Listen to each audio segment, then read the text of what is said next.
This is Arkheron, a game that if you had bingo night at your local gaming genre convention, it would fill the whole board.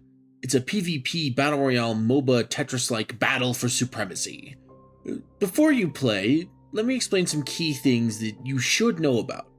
Now, despite my about 270 hours, I'm not that great at this game. So I'm not going to explain mechanics or the nitty-gritty of anything in the fights necessarily. That's for someone else, but I can give you enough info to start the game.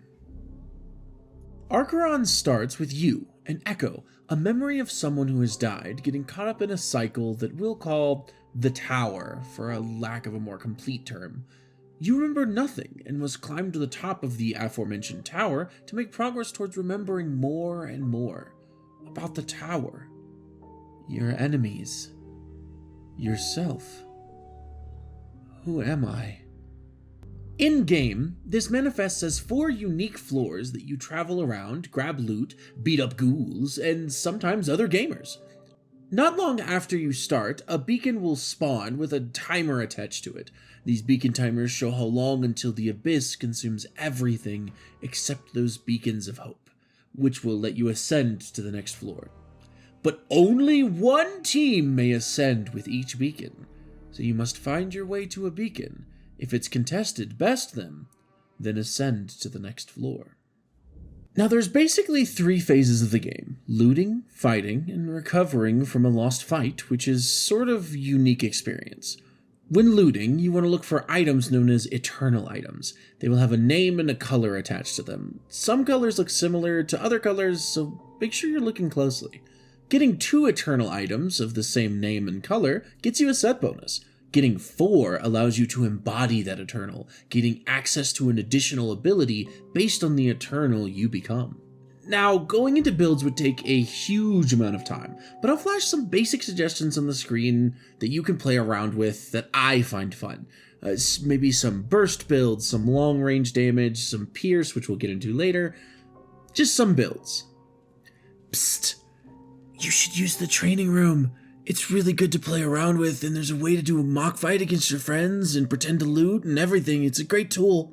Fighting is pretty straightforward. Use your buttons to outbutton their buttons until you win. There are a bunch of ways to improve this part of the game, but most of it is just practice and repetition, as the tower always supports. A cycle, iteration, repetition. Recovering from a lost fight happens regularly in this game. If you find yourself on the back foot, isolated from your team, do not give up. You can find a shrine and revive your mates and get them back into the fray. Now, here's some key points about reviving to keep in mind. If someone goes down and simply times out or bleeds out, that's easy. They keep all their items, and when you get to the shrine with 200 fragments, boom, they're back at full functioning capacity and ready to fight again.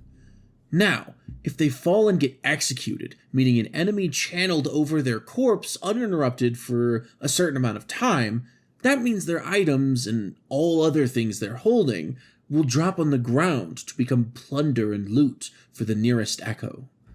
Reviving them now will bring them back, but their combat prowess will be diminished, so either find a high-value loot spot or drop some leftover fragments so they can buy some shattered items from the shop.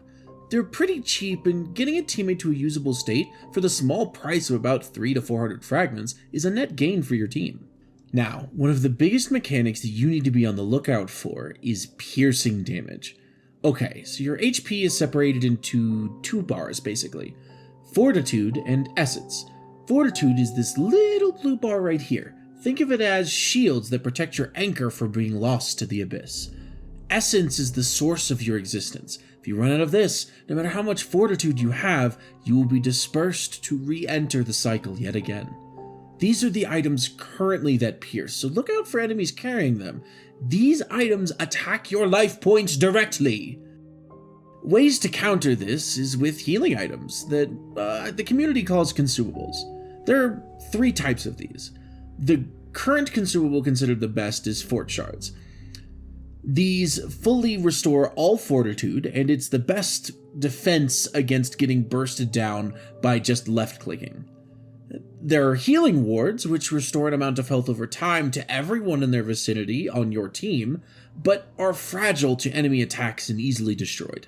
Health pots are the third option and are currently in last place as far as usability. Not to be too negative, but right now they just sort of don't heal enough to counter pierce or to stop you from being bursted. Consumables are something that are still being worked on, so stay tuned. That's about all the basics of Arkheron. Don't get me wrong, there's lots of other things to consider and learn. Anchor abilities are an extra button you can buy from shops, experiment with them and have fun. There's rift challenges, which lets you challenge other players if you're brave for a decent reward. Crushing damage that does better against fortitude, but that's a long chat.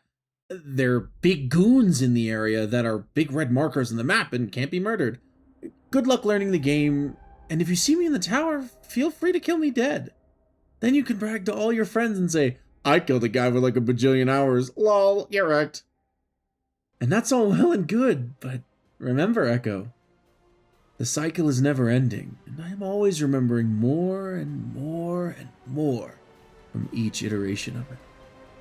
Brag while you can, for no victory is eternal in Arkheron. See you in the tower.